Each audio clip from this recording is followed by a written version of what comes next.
비가 감옥 창문을 총알처럼 두드리고 있었어요. 각각의 빗방울이 민호의 부서지는 심장 박동과 같은 리듬을 울려댔죠. 3년. 그 저주받은 밤 이후로 그의 세상이 카드로 만든 집처럼 무너진 지 벌써 3년이 지났는데도 여전히 불의의 맛이 독처럼 목구멍을 태우고 있었어요. 굳은 살 박인 그의 손이 차가운 콘크리트 벽을 누르며 떨리고 있었죠. 예전에는 매일 아침 출근 전 황금빛 리트리버 보리를 부드럽게 쓰다듬던 바로 그 손이었는데 배심원단이 사업 파트너를 목 졸라 죽인 죄가 있다고 선고한 바로 그 손이 되어버렸어요. 하지만 오늘 밤은 달랐어요. 오늘 밤 폭풍과 어둠을 뚫고 그의 피를 얼게 만드는 소리가 들려왔거든요. 감옥 마당에서 울려 퍼지는 익숙한 개 짖는 소리였어요. 민호의 눈이 믿을 수 없다는 듯 커지며 쇠창살을 움켜잡았어요. 보리야? 그가 가을 낙엽처럼 갈라진 목소리로 속삭였죠. 개 짖는 소리가 다시 들려왔어요. 절망적이고 급박하게 천둥 소리를 비단을 가르는 칼날처럼 뚫고 나왔어요. 3년 전만 해도 민호는 서울에서 가장 유망한 젊은 건축가였어요. 그의 작은 회사가 마침내 모든 것을 바꿀 수 있는 계약을 따냈거든요. 수십억 원 규모의 고급 아파트 단지. 정말 꿈만 같았죠. 그의 파트너 재성이는 대학 때부터의 절친이었고 그가 한 번도 가져보지 못한 형제 같은 존재였어요. 그날 밤 그들은 좋아하는 포장마차에서 축배를 드렸어요.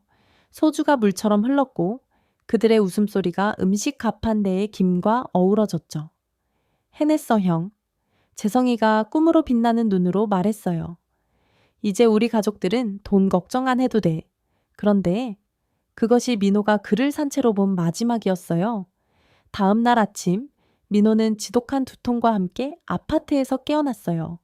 손톱 밑에는 어떻게 생긴 건지 기억나지 않는 피가 묻어 있었고요.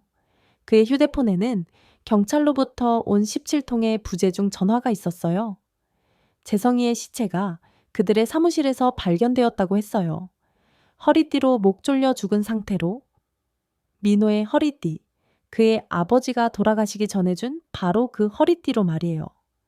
보안 카메라는 민호가 오후 11시에 건물에 들어가는 모습을 보여줬지만 이상하게도 살인이 일어난 그 중요한 1시간 동안은 고장이 났었어요. 내가 하지 않았어요. 민호는 목소리가 나오지 않을 때까지 소리쳤지만 증거는 너무나 압도적이었어요.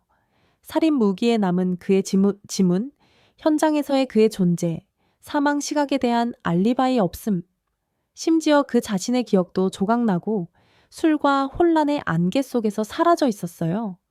하지만 정말 가장 최악인 것은 보리를 잃는 것이었어요. 그의 황금빛 리트리버는 민호의 이웃이 마침내 그를 보호소로 데려가기 전까지 3일 동안 집에서 기다리고 있었거든요. 변호사가 그에게 말했을 때 민호의 심장은 천조각으로 산산이 부서졌어요. 보리는 그가 아버지에게서 물려받은 전부였거든요. 아버지는 5년 전 암이 그를 데려가기 직전에 길에서 그 강아지를 구조하셨어요. 약속해. 보리를 잘 돌봐준다고. 아버지가 임종 침대에서 약한 손으로 보리의 황금빛 털을 쓰다듬으며 속삭이셨죠. 저 아이는 대부분의 인간들보다 사랑을 더 잘 이해한단다. 그런데 이제 불가능하게도 보리가 여기 있었어요. 개 짖는 소리가 더 가까워졌고 민호는 간수들이 소리치는 것과 어둠을 가르는 손전등 불빛을 들을 수 있었어요. 마당에 개가 있어. 누군가가 소리쳤어요. 민호는 얼굴을 창살에 눌렀고 비가 그의 뺨을 적시는 가운데 감옥벽 사이를 뛰어다니는 황금빛 형체를 발견했어요. 그의 심장이 전쟁 북소리처럼 쿵쾅거렸죠.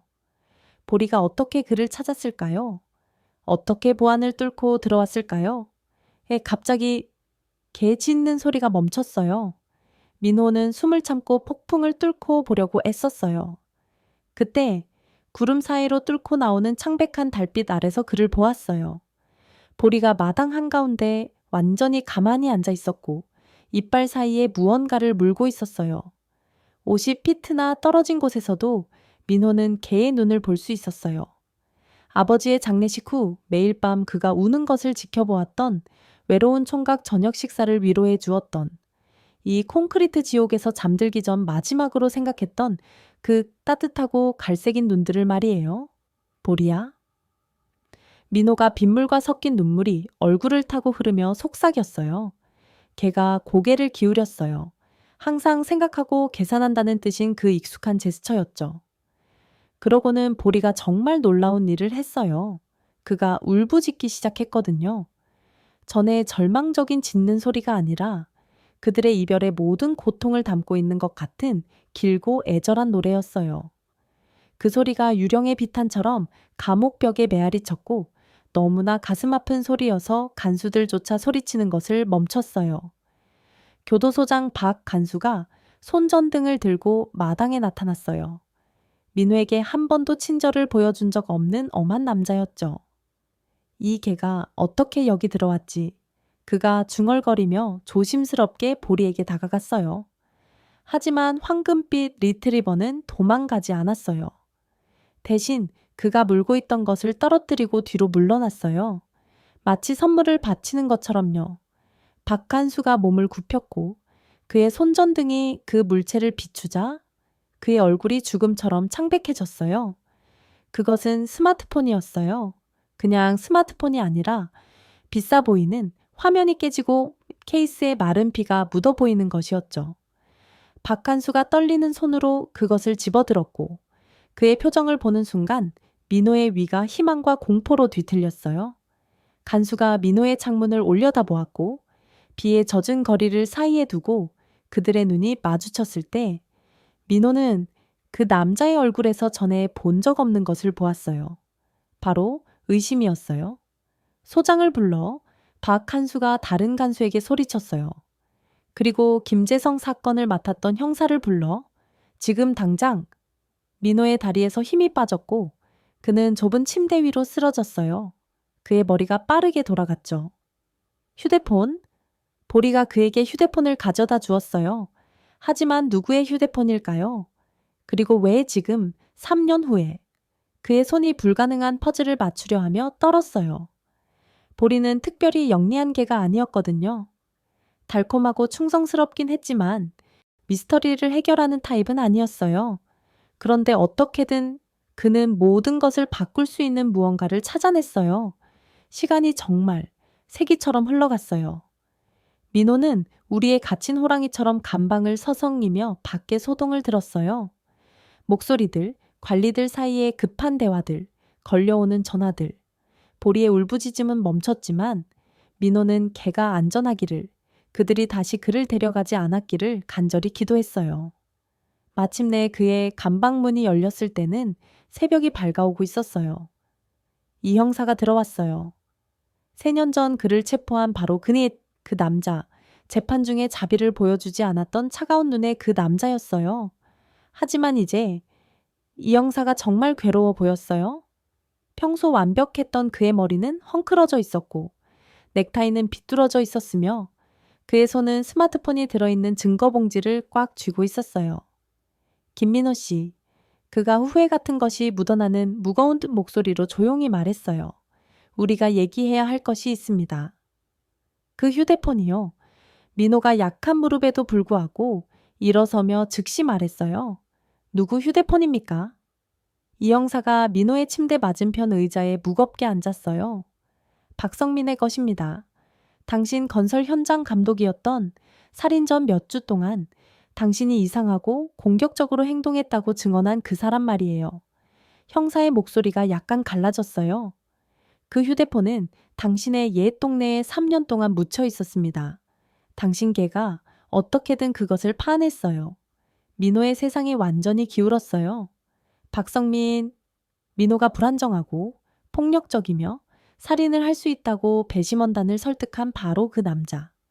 민호의 소위 협박과 이상 행동에 대한 눈물 어린 증언으로 그의 운명을 결정지은 그 남자요.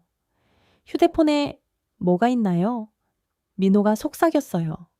이 형사의 눈에 흘리지 않은 눈물이 고였어요. 모든 것이 다 있어요. 박성민과 당신 사업 파트너 간의 문자 메시지들. 당신의 건축 설계를 훔쳐서 당신의 가장 큰 경쟁업체에 팔려는 계획을 세우는 내용들, 그들의 회의 음성 녹음들, 그리고 그가 멈췄고 그의 목소리가 완전히 갈라졌어요. 당신이 화장실에서 술에 취해 기절해 있는 동안 박성민이 당신 사무실에서 재성 씨를 목 졸라 죽이는 비디오까지 있어요. 그 말들이 민호를 번개처럼 때렸어요. 뭐라고요? 그들이 그날 밤 당신 술에 약을 탔어요. 박성민이 몇 달 동안 이 모든 것을 계획하고 있었거든요. 당신 아버지의 허리띠에 대해서도 알고 있었고, 당신이 항상 사무실에 재킷을 걸어둔다는 것도 알고 있었어요. 그는 당신 허리띠로 재성 씨를 죽이고, 당신의 지문이 그 위에 남도록 하고, 보안 영상을 삭제하고 거짓 증거를 심었어요. 당신은 아침까지 깨어나지 않을 예정이었는데, 예상보다 일찍 화장실에서 나왔거든요. 비디오는 박성민이 당신이 오는 소리를 듣고 숨는 모습을, 그리고 당신이 약에 취해 비틀거리며 무엇을 하는지도 모르고 여기저기 만지는 것을 지켜보는 모습까지 다 보여줘요. 민호는 정말 공기 속에서 익사하는 기분이었어요. 3년간의 지옥.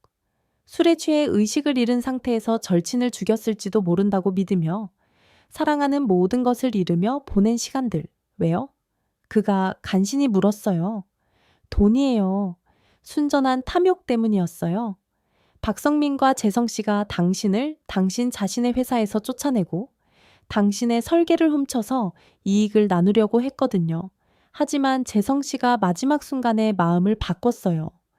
그는 당신에게 모든 것을 고백하고 상황을 바로잡고 싶어 했어요. 그래서 박성민이 그를 죽이고 당신에게 누명을 씌운 거예요. 이 형사가 손등으로 눈을 닦았어요. 박성민은 2달 전 교통사고로 죽었어요. 그 휴대폰은 그의 뒷마당에 묻혀 있었는데 아마 보험이나 협박 재료로 쓰려고 했던 것 같아요.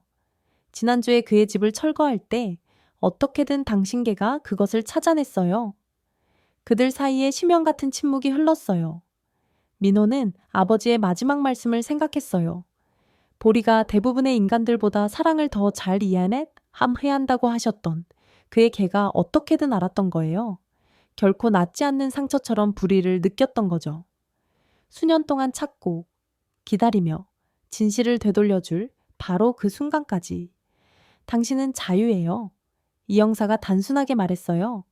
우리는 이미 서류 작업을 시작했어요.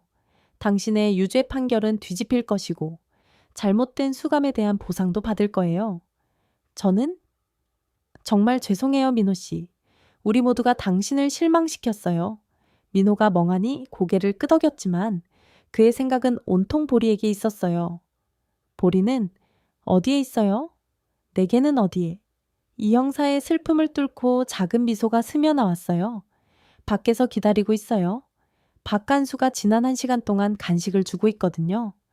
그 애가 자신이 영웅이라는 걸 아는 것 같아요. 민호가 스무분 후 감옥문을 나왔을 때 첫 번째 햇살이 하늘을 황금빛으로 물들이고 있었어요. 보리가 경비소 옆에 완전히 가만히 앉아 있었는데 꼬리를 너무 세게 흔들어서 온몸이 흔들렸어요. 민호를 보는 순간 그는 황금빛 미사일처럼 앞으로 돌진해서 너무나 순수한 기쁨으로 주인의 품에 뛰어들었어요. 지켜보는 모든 사람들이 울기 시작할 정도로요. 민호는 얼굴을 보리의 털에 묻고 집과 충성과 무조건적인 사랑에 그 익숙한 냄새를 깊이 들이마셨어요. 네가 날 구했구나. 그가 목이 메인 목소리로 속삭였어요. 네가 날 구했어, 보리야.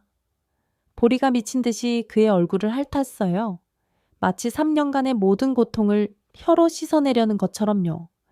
박간수가 그들에게 다가왔고 그의 엄한 얼굴이 감정으로 부드러워져 있었어요. 이 개가 당신이 유죄 판결을 받은 후 6개월 동안 바로 이 문 밖에서 기다렸어요. 그가 조용히 말했어요. 매일 비가 오나 눈이 오나 상관없이요. 결국 동물관리소에 신고해야 담했지만 계속 돌아왔거든요. 당신 이웃이 말하길 며칠씩 사라지곤 했대요. 마치 뭔가를 찾고 있는 것처럼요. 진실을 찾고 있었구나. 민호가 깨달았어요. 정의를 찾고 있었구나. 자신의 소중한 주인을 집으로 데려올 수 있는 방법을 찾고 있었던 거예요. 그들이 함께 감옥에서 걸어 나오며 보리가 그 옆에서 행복하게 종종 걸음을 치면서 민호는 아버지의 마지막 말씀을 다시 생각했어요. 어떤 인간들은 평생을 보내며 개에게 자연스럽게 오는 그런 충성과 사랑을 찾으려 해요. 보리는 3년이라는 시간을 보내며 사랑이 산을 움직일 수 있고 묻힌 비밀을 파낼 수 있으며 무고한 자를 집으로 데려올 수 있다는 것을 증명했어요. 아침 햇살이 민호의 얼굴을 따뜻하게 드는 가운데 그는 무릎을 꿇고 개를 한 번 더 꼭 안아주었어요. 고마워. 그가 속삭였어요. 날 끝까지 포기하지 않아줘서 정말 고마워. 보리의 꼬리가 더 세게 흔들렸고 그의 따뜻한 갈색 눈에서 민호는 불의 자체를 정복한 사랑의 반영을 보았어요. 어떤 유대는 감옥 벽보다 강하고 묻힌 거짓말보다 깊으며 시간 자체보다도 끈질긴 법이에요. 그들은 서로에게 돌아가는 길을 찾았고 이제 그 무엇도 다시는 그들을 갈라놓을 수 없을 거예요.